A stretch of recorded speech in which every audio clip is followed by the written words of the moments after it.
Decían que no servía ni para dar leche. Lo decían así, sin pensar, como si fuera una mula vieja o una vaca seca. A Emilia le dolía más por dentro que por fuera, pero ya no lloraba. No desde que el médico en San Miguel le dijo que su matriz estaba marchita, como si su juventud hubiera expirado de repente, sin previo aviso. Por eso el esposo se fue, por eso su suegra la llamó carga muerta. Y por eso, una madrugada sin luna, la dejaron frente a la iglesia con una manta y una cesta de pan duro. Ella no pidió ayuda, caminó. Cruzó la llanura como una sombra callada hasta llegar a la frontera apache, donde nadie hablaba su idioma y donde esperaba, tal vez, terminar. Fue ahí, entre peñas rojas y cactus silbantes, que lo escuchó. Un llanto débil, quebrado por el viento. Siguiendo ese sonido, encontró una cueva pequeña, y dentro, un bebé. Solo, envuelto en piel de ciervo, los labios secos y los ojos hinchados de tanto llorar. Emilia tembló. Nadie la había llamado madre nunca. Nadie se había aferrado a ella con tanta necesidad. Lo tomó en brazos. Era liviano como un recuerdo, tibio como un suspiro. Ella no tenía leche, pero lo arrulló igual. Cantó una canción que su abuela le tarareaba cuando la fiebre la quemaba de niña. Y fue entonces que él se quedó dormido, acurrucado sobre su pecho seco, como si nunca hubiera existido otra mujer más capaz de amarlo. Emilia no supo cuánto tiempo pasó así, hasta que una sombra bloqueó la luz de la entrada. Era alto, moreno, un apache joven con una lanza y una mirada como fuego contenido. No dijo nada, solo miró a su hijo durmiendo en los brazos de la mujer a la que todos habían llamado inútil. Emilia no se movió, no bajó los ojos, no pidió disculpas, porque por primera vez en años no se sentía vacía. El guerrero dio un paso más, luego otro. Se agachó frente a ella. Su voz fue ronca pero clara. Él nunca duerme con nadie. Emilia apenas respiró. El apache asintió. Mi hijo te ha elegido. Y entonces, sin que ella pudiera comprender aún cómo, su vida cambió para siempre. No hubo más palabras esa noche. El apache extendió la mano y Emilia la tomó. Era la primera vez en años que alguien la tocaba sin desprecio, sin lástima, sin prisa. Caminaron en silencio por un sendero apenas visible, el bebé aún dormido contra su pecho. Al llegar a un claro entre los árboles, Emilia vio una aldea pequeña, 4 tipis, un fuego tenue y unos cuantos ojos que los observaron desde la sombra. Nadie habló, nadie se acercó. Pero el guerrero señaló una piel extendida cerca del fuego y ella comprendió que debía sentarse. Lo hizo. Él colocó un cuenco con agua y raíces a su lado. Luego desapareció entre las sombras con pasos de viento. Emilia no durmió. Tampoco lloró. Solo mantuvo al niño junto a su corazón, como si su calor fuera lo único que los mantenía a ambos con vida. Al amanecer, una anciana se le acercó. Sus ojos eran blancos por la ceguera, pero sus manos sabían mirar. Tocó el rostro de Emilia, luego el del niño, y murmuró algo que Emilia no entendió. Sin embargo, el gesto fue suave, casi maternal. Le entregó una manta tejida a mano y se retiró. Fue la primera vez que Emilia sintió que no sobraba, que no estorbaba, que su presencia no era una carga, sino una ofrenda aceptada. Cuando el apache volvió, traía raíces cocidas y un gesto más suave en el rostro. Se sentó frente a ella. Me llamo Takoda, dijo. Él se llama Awan. Emilia lo repitió en voz baja, saboreando el nombre como un amuleto. Awan. El niño se removió, aún dormido. ¿Por qué estaba solo?, preguntó ella, y la voz le tembló. Takoda bajó la mirada. Su madre murió al parirlo. Nadie logra hacerlo dormir desde entonces. Emilia tragó saliva.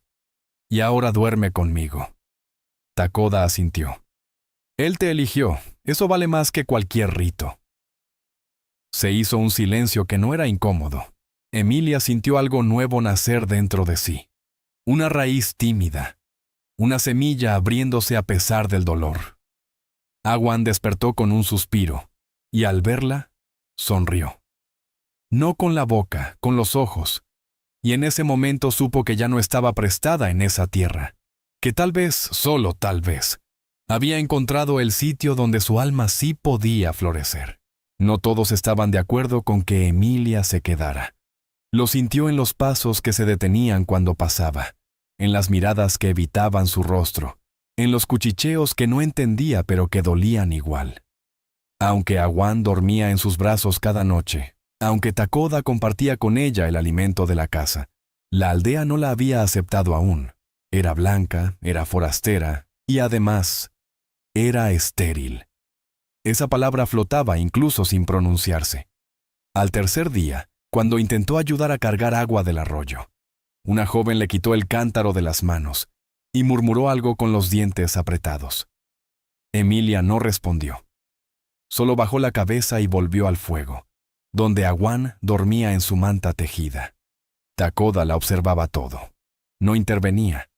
Pero cada noche se sentaba más cerca, hablaba más, le contaba cosas en su idioma roto, sobre la tierra, sobre su padre jefe, sobre el águila que solo anidaba si encontraba silencio. «Mi pueblo no entiende el corazón», dijo una vez sin mirarla. «Solo entienden la sangre, los nombres, la utilidad». Emilia entendía. Era la misma lógica que la había dejado abandonada en una iglesia por no poder dar hijos. Pero aquí, en esta tierra roja y seca, Awan no se despegaba de ella. Le reconocía la voz, se reía con sus canciones, la buscaba aún dormido. Eso era vida. Eso era maternidad. Una tarde, la anciana ciega se acercó otra vez, tocó la frente de Emilia y dejó caer un pequeño colgante con plumas diminutas. «Mujer que canta al que no podía dormir», tradujo Takoda. Emilia tragó saliva. Era un gesto, un principio. Pero esa noche, algo cambió.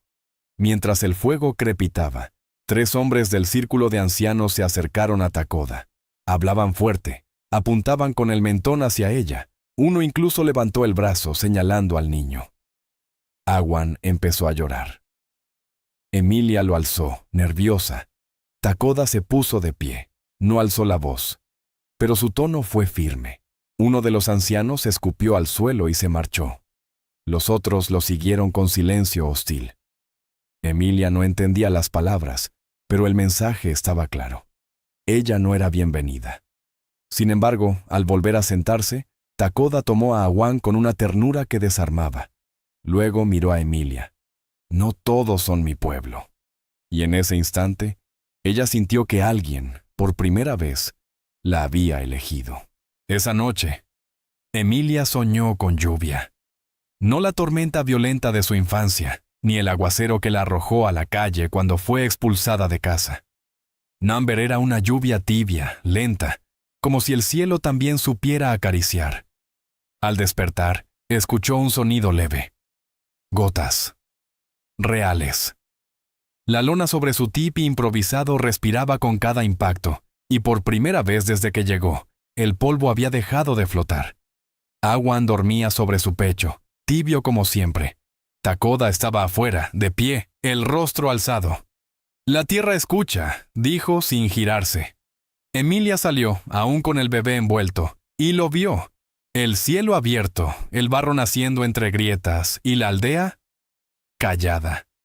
Todos observaban el cielo. Una mujer joven se le acercó, la misma que antes le había arrebatado el cántaro. Esta vez no habló, solo dejó un trozo de cuero seco en sus manos, para que cubriera al bebé. No hubo disculpa, pero hubo un cambio. Más tarde, mientras lavaba las mantas de Awan cerca del arroyo, 2 niños la observaron desde un tronco. Cuando el más pequeño se acercó y le tocó la trenza, Emilia sonrió. Le ofreció una flor. El niño no la tomó, pero tampoco huyó. Al volver al campamento, vio algo que la detuvo. Afuera del tipi de Takoda, había una pluma. No cualquiera. Era blanca, del ala de un águila. Estaba clavada en el suelo, firme. Emilia la miró sin entender. Takoda se acercó. Es una pregunta, dijo. Ella arqueó una ceja. ¿Una pregunta? Él asintió. ¿Permanecerás? Emilia no respondió al instante. Awan abrió los ojos en sus brazos, miró la pluma, luego a Takoda, y sin entender bien por qué, Emilia la recogió y la guardó contra su pecho. No tengo otro lugar, dijo. Takoda negó con la cabeza. No dije dónde, dije con quién. Y con esa frase, algo se partió por dentro. Pero no dolía. Era como abrir una semilla, como ser tierra por primera vez.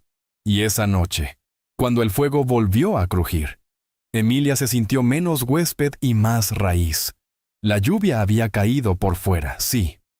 Pero adentro, algo también había empezado a florecer. En la aldea apache, todo tenía un nombre. El viento, las piedras, incluso el silencio. Pero Emilia aún no tenía uno. No oficialmente. Era la mujer blanca, la que canta, la madre del pequeño que no habla. Y aunque las miradas se habían vuelto más suaves, el juicio seguía vivo. En susurros, en gestos, en la forma en que le dejaban comida sin palabras. Awan seguía creciendo. Había empezado a balbucear sonidos que solo Emilia entendía. Y Takoda, aunque hablaba poco, la guiaba más. Le enseñó a hacer fuego con madera húmeda, a reconocer el llanto del coyote, a no temerle al búho. Un día, mientras recogía hierbas con la anciana ciega, ésta se detuvo, olfateó el aire y dijo: «Ella lleva un corazón que no quiere nada, pero lo merece todo». Emilia no supo si lo había entendido bien, pero las palabras la siguieron toda la tarde. Al anochecer, Takoda la invitó a sentarse con él y dos ancianos más. Había un cuenco con pintura rojiza y en el centro una piedra tallada con símbolos. Emilia sintió miedo, como si estuviera por romper una regla, pero Takoda le tomó la mano con cuidado. «Es tu día», dijo. «Hoy la tierra te nombra». Le pintaron una línea sobre la frente, otra en el dorso de cada mano, y luego colocaron un collar simple, hecho de hueso, sobre su cuello. «Tamaita», pronunció el anciano con voz grave. Emilia parpadeó. «¿Qué significa?», preguntó. Takoda respondió: «La que nutre sin haber parido». No supo si llorar o reír. Awan, sentado entre sus piernas, aplaudió como si entendiera, y esa noche, por primera vez, alguien la llamó por ese nombre. No en burla, no como castigo, sino como quien ofrece un lugar en el círculo. Al terminar el rito, cuando caminaban juntos hacia el tipi, Takoda le dijo algo más. «No te di ese nombre, te lo dio él». Señaló a Awan, que dormía entre los brazos de Emilia, con el rostro sereno y la respiración firme. Ella no pudo evitarlo. Besó la frente del niño, como una promesa. No era su hijo de sangre, pero era suyo de todas las formas que contaban. El sol caía como un cuchillo cuando llegaron. 4 jinetes, desconocidos, sin pintura de guerra pero con ojos vacíos. Emilia los vio desde donde colgaba ropa al viento. Takoda salió del tipi con expresión grave. La aldea se tensó, como una cuerda que está por romperse. Awan lloró sin razón aparente. Emilia lo acunó, mientras los hombres desmontaban sin saludar. Uno de ellos, alto, piel pálida, con un sombrero sucio, se acercó al fuego común y pateó una olla. «Buscamos a la blanca que alimentó a uno de los suyos. Dicen que ahora cree tener sangre apache». Las palabras eran veneno. Emilia sintió que el corazón se le metía en el estómago. Takoda no habló. Solo alzó una mano. La tribu entera pareció congelarse. Los guerreros más jóvenes se acercaron, pero no desenfundaron armas. El hombre del sombrero se giró hacia ella, la vio cargando al niño, y escupió al suelo. «Pensé que eras más lista, pero hasta las estériles creen en cuentos de hadas». Esa palabra la golpeó como una lanza. Emilia no lloró. Solo se quedó quieta. Awan, en sus brazos, dejó de llorar. Fue Takoda quien rompió el silencio. Ella dio lo que nadie más ofreció. No pidió oro, no pidió nombre, solo ofreció pan y canto. Y eso, entre nosotros, es sagrado. El extraño rió pero sin humor. Pues entre nosotros, eso es traición. Y se giró, dispuesto a montar de nuevo. Pero entonces, una mujer de la tribu, la que antes se negó a prestarle un cuenco, dio un paso al frente y se colocó al lado de Emilia. No dijo nada. Luego otra y otra. Una fila de mujeres entre Emilia y los extraños. Como una muralla blanda pero impenetrable. Emilia no comprendía qué pasaba. Solo que el miedo que sentía no era por ella, sino por el niño en sus brazos, por Takoda, que se mantenía firme pero solo, por esa tribu que la había rechazado y ahora la cubría como si fuera suya. Los forasteros no dijeron más. Montaron. Se alejaron entre el polvo, pero Emilia temblaba, no de miedo, sino de algo más hondo, pertenencia.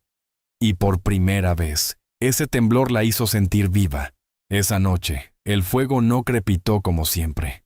Parecía más atento, más callado, como si supiera que las palabras podían romper algo sagrado. Emilia se quedó despierta incluso cuando Awan ya dormía, sus pequeños dedos aún aferrados a una de sus trenzas. Takoda no había dicho nada desde la confrontación, ni ella tampoco. Pero algo invisible se había roto, o tal vez construido. A la luz de las llamas, Emilia miró sus manos, las mismas que antaño lavaban platos de extraños en pueblos que no la veían, y ahora eran las que acunaban un niño de otra sangre y tejían con otras mujeres en círculo. Takoda se sentó junto a ella sin tocarla, solo cerca, un poco más cerca que anoche, y después de un rato murmuró: ¿Por qué temblabas? Ella no respondió al instante, luego dijo sin mirar: porque por un momento pensé que me quitarían a quien no sabía que era mío. Takoda asintió lentamente. ¡El niño! Emilia sacudió la cabeza. No solo él. Entonces, sin permiso, sin ceremonia, se inclinó hacia ella y le apoyó la frente contra la sien.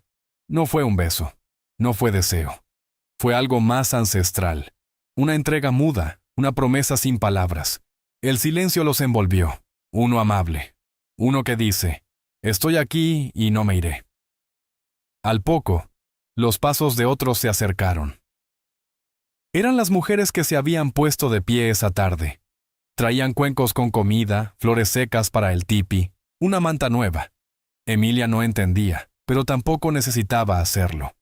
Era el lenguaje de las cosas que no se piden. Una anciana se acercó al niño dormido, le tocó la frente y dijo algo en lengua apache. Takoda tradujo. Dice que ese niño no tiene madre de sangre, pero ya tiene 2 corazones que laten por él. Emilia se mordió los labios para no llorar. Por años le habían dicho que no podía dar vida. Pero allí estaba ella, sosteniendo la respiración de alguien, sosteniendo un hogar tejido con gestos. Y por primera vez, el silencio no era soledad. Era pertenencia, era amor, sin pronunciarse. La lluvia llegó sin aviso al amanecer, pero nadie corrió a cubrirse. En lugar de eso, Emilia salió descalza, con Awan envuelto en su pecho, y alzó la cara hacia el cielo. Llovía como si el mundo estuviera lavando heridas viejas. El tipi que antes parecía extraño, ahora olía a casa, a cuero, humo dulce, pan recién tostado. Awan balbuceaba sonidos que solo Emilia entendía como risas. Takoda estaba al otro lado del claro, ayudando a reforzar el techo de una anciana. No miraba hacia ella, pero cada movimiento hablaba de alguien que sabía proteger sin prometer. La lluvia empapaba sus trenzas, su espalda, su voz. Emilia lo observaba como si no fuera real, como si hubiera salido de un sueño tan silencioso que ni la vida se atrevía a tocarlo. Pero esa mañana algo cambió. Una mujer joven, hermana de uno de los jinetes que se marcharon, vino con una bolsa en la mano. La dejó junto al fuego y habló en voz baja. Esto es para ti. Dicen que eres estéril. Pero aquí nadie dice lo que eres si no ha visto lo que haces. Emilia abrió la bolsa. Pañales de tela, cintas tejidas a mano y una figura tallada en madera. Una mujer con un niño en brazos. Tallada por alguien que comprendía. Las palabras no le salían, solo abrazó a la joven, y en ese momento Takoda apareció tras ella. No dijo nada, solo tomó la figura, la observó, y con toda la calma del mundo la colgó sobre la entrada del tipi. Emilia preguntó, ¿qué significa eso aquí? Él la miró, por fin, con ternura que quemaba. Significa que alguien ha cruzado el río y no piensa volver.